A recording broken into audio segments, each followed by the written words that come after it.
So today I wanted to talk about budgeting methods. I mentioned researching budgeting methods yesterday, and there are certainly a variety of them out there. And I thought I would talk at least a little bit about a few that my wife and I ourselves have used. Um in as usual, I'm going to be putting an article, linking an article in the description that gives a little more detail on these budgeting methods. The first budgeting method is paying yourself first, and it's a method that I actually recommend for a lot of young people, either people still in high school just starting a job and whatnot, or young adults, maybe still going to college and things, because when you set up budgeting as a habit, this particular method it prioritizes savings, investing, and debt repayment. And if you start out focused on that, then you are not likely at all to get into trouble with debt. You are very likely to be ahead of the game when it comes to retirement goals and building your emergency fund. As it states, prioritize those things first because those are your goals. There are things related to your future. And then you make do on whatever money is left over after you've set aside some money for your investments, after you've set aside your emergency funds, after you have paid down on your debts, which you shouldn't really be building a lot of in the first place, and so on and so forth.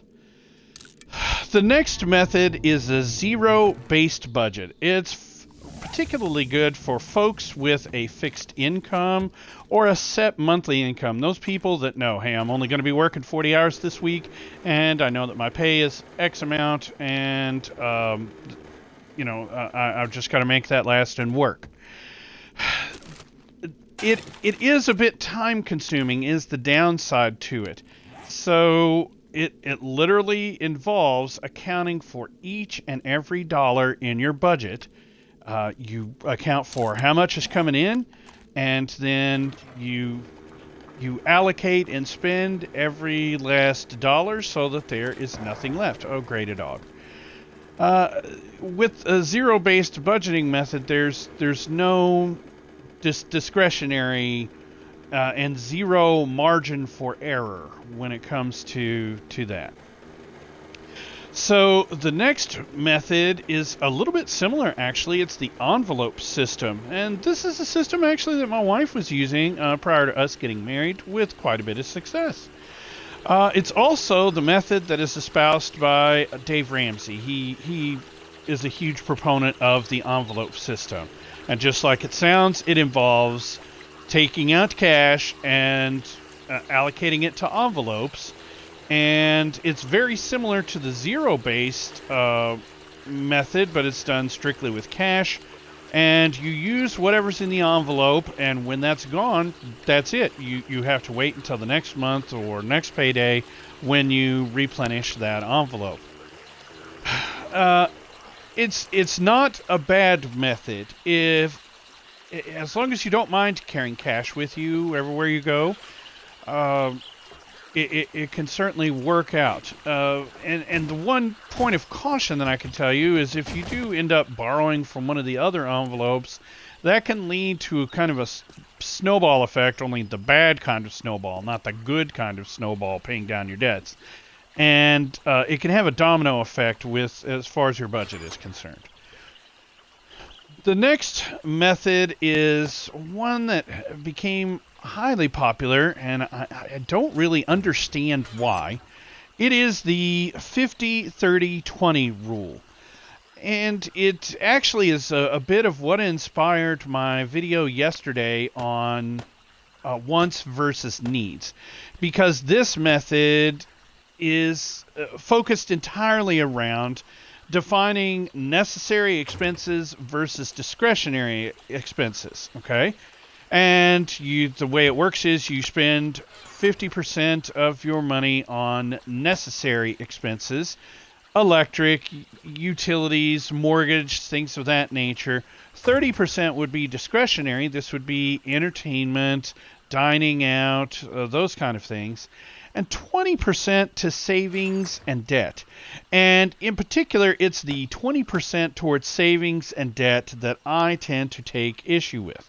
So the pro of this method is that it can be tailored to fit your needs. So the 50, 30, 20 is not set in stone. You can modify it, adjust it as you see fit. But of course, the con that goes along with that is that the 50, 30, 20 method is really subject to justification and rationalization. Oh, well, I need a car, so I absolutely need this Dodge Charger rather than the 20-year-old Honda Accord that I could, easily get without getting a loan for and everything. So that is my big beef with it. The other big beef, which it comes along with it, is the fact that 20% towards debt and savings is extremely low, and that's what this plan recommends, is 20% towards debt and savings. Well, just savings alone, as far as I'm concerned, ought to be around 30%. Oh, shit. Yep. Thanks, Kat. Appreciate you helping me by rubbing on me just at that moment. 30% should be going towards savings and investment. And if you don't recall why, I've talked about it before, you ought to be putting 10% towards your emergency fund at least. Towards your retirement, 10% is a good number. Some financial experts recommend even 20%. So if you're setting aside money for an emergency fund and money for your retirement, you could see already where we run into problems. And then I also recommend saving up for future expenses. If you live in an apartment, odds are you're going to want a house someday. If you're in a house and you start a family, you're probably going to want a bigger house. You are eventually going to want a better car at some point, and if you did pay cash for your car, then you're going to need to save up for that. So just the savings portion alone, in my book, would be 30% of your net income, and then paying down debts is going to eat even further into that. So not a super big fan of the 50, 30, 20 thing, but different strokes for different folks. I'm not going to belittle somebody that is making use of it. The last that I'm going to talk about today is something called the No Budget, and it is exactly how it sounds. Not spending money you don't have. Literally telling yourself no. Now, I've talked a little bit before about sometimes it's not just no. Sometimes it's no, not right now. And this method gets into that just a little bit. But mainly the idea is to keep an eye on your account balances. Know, K-N-O-W, when your recurring bills are hitting your account. And then setting aside cash and extra debt payments for your expenses. And then lastly, spending whatever's left over without overdrawing your account. Now, this method involves a great deal of spending discipline. So you want to be well versed in telling yourself, no, I'm going to hold off. No, I've got other things. No, this is not where I'm wanting to put my money right now. And it also works best if you're primarily utilizing a debit card so that you can keep track of all of your expenses each month.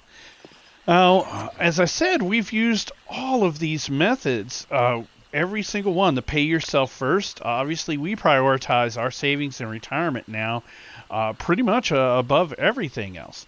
We also have used a zero-based /envelope system. I told you my wife was really good about that. When we got married, she was absolutely excellent with cash, and I was crap with it. If I had it in my pocket, I tended to spend it. But you give me a card, I'll hardly ever use that daggone thing. So you got to find something that works is the ultimate analysis on this. I don't care what you use. I simply care that you utilize a budget, keep your debts and expenses in check, and focus on savings and retirement, especially if you're young, because you're going to allow time to have the greatest impact on your investments, and it will pay off for you tremendously in the future. But guys, that's what I have for today. I'd love to hear back from you. I'd love getting some interaction going. I want to know what methods work best for you, and what have you tried in the past, maybe what didn't work and why as well. That would be helpful. So you can hit me with that in the comments below the video. You can, as always, hit me with that at fussyandfinance@gmail.com.